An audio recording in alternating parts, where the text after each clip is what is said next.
인류가 태양계를 영원히 벗어날 수 없을지도 모른다는 비관적이지만 과학적 근거에 기반한 성찰은 우주 탐사의 낭만적 서사 뒤편에 드리운 냉혹한 현실의 그림자를 조명하는 심도 깊은 논의를 요구한다. 이 거대한 주제를 탐구하기 위해서는 단순히 기술적 난제들을 나열하는 것을 넘어 물리학의 근본 법칙, 생물학적 한계, 경제적 제약, 그리고 무엇보다도 우주 공간의 광활함이 인류의 야망에 가하는 실질적인 제약을 다각도로 분석해야 한다. 우리가 현재 직면하고 있는 가장 큰 장벽은 속도의 문제, 즉 아인슈타인의 특수 상대성 이론이 설정한 절대적인 우주적 속도 제한, 빛의 속도에 근접하기 어렵다는 현실이다. 현재 가장 빠른 인공물인 파커 태양 탐사선조차 시속 약 40만 킬로미터 수준에 불과하며 이는 태양계 외곽까지 도달하는 데에도 수십 년에서 수백 년이 소요되는 수준이다. 뉴 호라이즌스가 명왕성을 지나 카이퍼 벨트 외곽으로 나아가는 데에도 이미 15년 이상의 비행시간이 소요되었음을 상기할 때 가장 가까운 항성계인 알파 센타우리까지의 사광년 거리는 현재의 화학 로켓 기술로는 사실상 불가능에 가깝다. 설령 미래의 핵융합 추진이나 반물질 추진과 같은 혁신적인 기술이 개발된다 하더라도 속도를 증가시키는 데 필요한 에너지는 질량의 제곱에 비례하여 기하급수적으로 증가한다는 것이 가장 큰 난관이다. 이 에너지 수요는 소행성대나 목성의 위성에서 희귀한 자원을 채굴하여 얻을 수 있는 수준을 압도하며 지구 자체의 모든 자원을 동원하더라도 충분한 연료를 확보하기 어려울 수 있다. 더욱 심층적으로 들어가면 생물학적 요인들이 인류의 성간 여행에 대한 기대를 더욱 약화시킨다. 인간의 신체는 지구라는 특정 중력, 대기압, 온도 범위에 최적화되어 수백만 년에 걸쳐 진화해왔다. 장기간의 우주 비행에서 발생하는 가장 심각한 문제는 바로 무중력 환경으로 인한 골밀도 감소와 근육 위축이다. 국제우주정거장에서의 실험들은 우주 비행사들이 단 몇 달 만에 최대 20%의 골량을 잃을 수 있음을 보여주었고, 이는 장기간의 우주 여행에서 영구적인 장애를 초래할 수 있음을 의미한다. 이러한 생물학적 퇴행을 막기 위해서는 지속적인 인공 중력 생성이 필수적인데, 이는 우주선의 설계와 추진 시스템의 엄청난 복잡성과 질량 추가를 요구한다.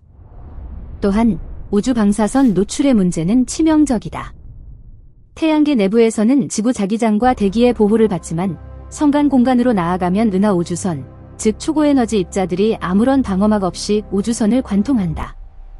이러한 방사선은 중추신경계에 비가역적인 손상을 입히고 암 발병률을 급격히 증가시킨다. 현재의 차폐 기술로는 고밀도의 납이나 중수소 물질을 사용하여 두꺼운 차폐층을 만들어야 하는데 이는 로켓의 발사 질량을 감당할 수 없을 정도로 증가시킨다. 예를 들어 화성 탐사를 위해 제안된 몇몇 고속 비행 시나리오에서도 방사선 차폐 요구량은 우주선 설계의 가장 큰 걸림돌 중 하나로 지적되었다. 이러한 기술적, 생물학적 한계에 더하여 우리는 장기간의 심리적 안정성이라는 예측 불가능한 변수에도 직면한다. 수십 년 혹은 수백 년이 걸릴 수 있는 여정에서 승무원들의 심리적 응집력과 정신건강을 유지하는 것은 극도로 어렵다. 제너레이션십, 즉 후세대가 태어나고 자라나는 폐쇄된 생태계는 사회적 갈등, 역할 혼란, 그리고 궁극적으로는 임무 목표에 대한 망각을 초래할 가능성이 농후하다. 핀란드 헬싱키 대학의 연구진들이 수행한 가상 밀폐 환경 시뮬레이션들은 소규모 집단이 장기간 고립되었을 때 발생하는 비협조적 행동 패턴과 리더십 위기를 명확히 보여주었다. 인간은 환경의 변화에 적응하는 능력이 뛰어나지만 그 적응의 속도는 성간 비행의 시간 척도에 비해 턱없이 느리다. 따라서 인류의 장기적인 우주적 팽창 전략은 탈출보다는 현지화 또는 내부 식민지화에 초점을 맞추는 것이 더 현실적이라는 결론에 도달하게 된다. 태양계 내에서도 아직 미개척지로 남아있는 천체들, 특히 화성과 유로파, 타이탄과 같은 곳들은 태양계 탈출보다 훨씬 실현 가능한 목표다. 화성은 붉은 행성이라는 이름처럼 먼지가 많고 대기가 희박하지만 과거에 물이 존재했다는 명확한 지질학적 증거와 비교적 접근하기 쉬운 위치 덕분에 인류의 제2의 고향 후보로 가장 유력하게 거론된다. 나사의 최신 연구 결과들은 화성 표면 아래에 상당량의 물 얼음이 존재하며 이를 이용해 로켓 연료인 산소와 수소를 생산할 수 있음을 시사한다. 이는 지구로부터의 지속적인 보급 의존도를 줄이는 현지 자원 활용의 ISRU 전략의 핵심이다. 목성의 위성인 유로파와 토성의 위성인 엔셀라두스는 또 다른 차원의 기회를 제공한다. 이들은 두꺼운 얼음 껍질 아래에 액체 상태의 물로 이루어진 거대한 지하 해양을 품고 있을 것으로 추정되며 이는 생명체가 존재할 가능성이 가장 높은 곳이다. 비록 극한의 방사선 환경 때문에 표면 탐사가 어렵지만 이러한 얼음바다에 잠수정 형태의 탐사선을 투입하는 것은 태양계를 벗어나는 것보다 훨씬 현실적인 목표가 된다. 이러한 천체들은 인류가 우주에서 영구적으로 생존할 수 있는 자급자족 가능한 거점을 제공하며 이는 태양계를 떠나 미지의 항성계를 향하는 위험한 도박보다 훨씬 안전한 전략적 선택이다. 경제적 측면에서 볼 때 성간 여행은 현재 인류가 투입할 수 있는 자원의 규모를 훨씬 초과한다.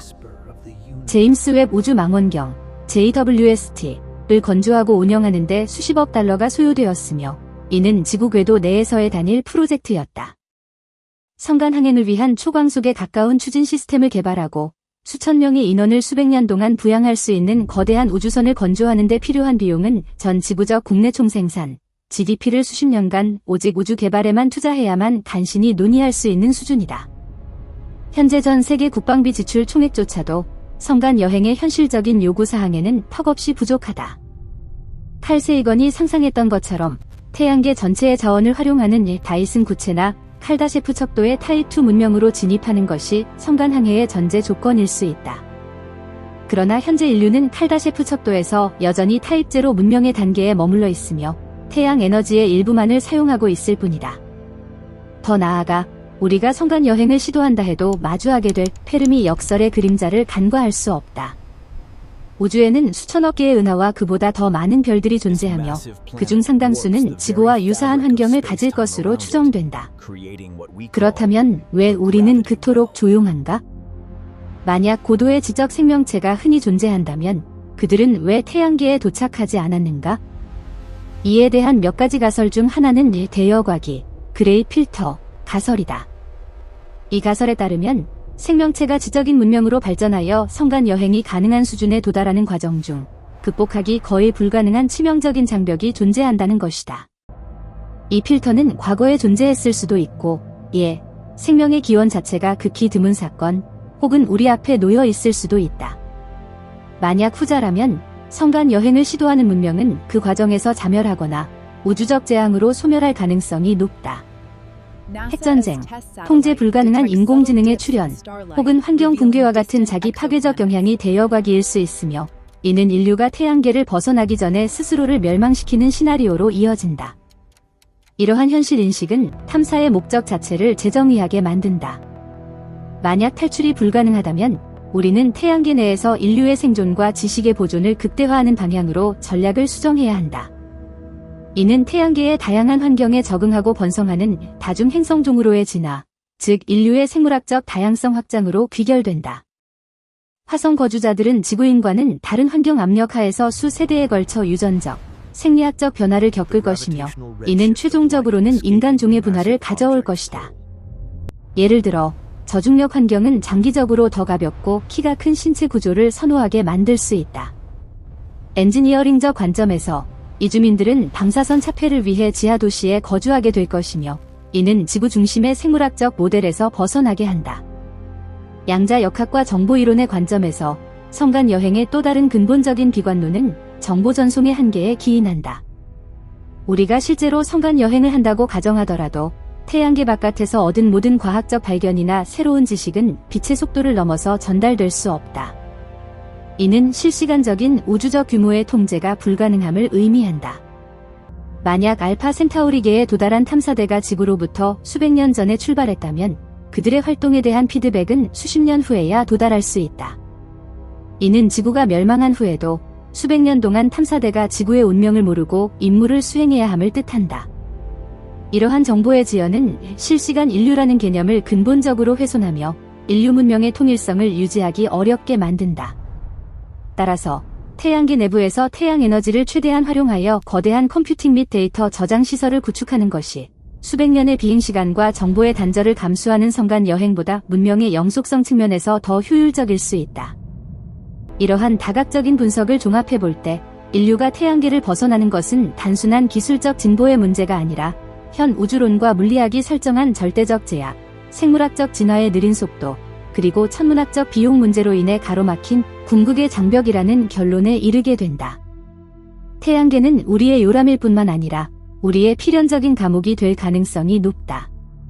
따라서 미래의 우주 탐사 계획은 탈출이 아닌 태양계 내의 천체들을 마치 거대한 다차원적 정원으로 가꾸고 그 안에서 인류의 다양한 분파를 번성시키는 내부 정착 전략으로 수렴될 것이다. 우리는 화성의 붉은 토양에서, 유로파의 얼음 아래 바다에서, 그리고 타이탄의 메탄 호수변에서 새로운 인간의 정의를 발견하게 될 것이며, 이 모든 곳은 여전히 우리의 태양이라는 중심별의 영향권 내에 머물러 있을 것이다. 성간 공간의 광활한 암흑은 영원히 인류에게 도달 불가능한 영역으로 남을 것이며, 우리의 모든 희망과 야망은 이 익숙하지만 광대한 태양계의 경계 안에서 실현되어야 할 것이다. 인류의 미래는 별들 사이의 비행이 아니라 태양계의 모든 틈새를 채우는 깊은 뿌리를 내리는 것에 달려 있다.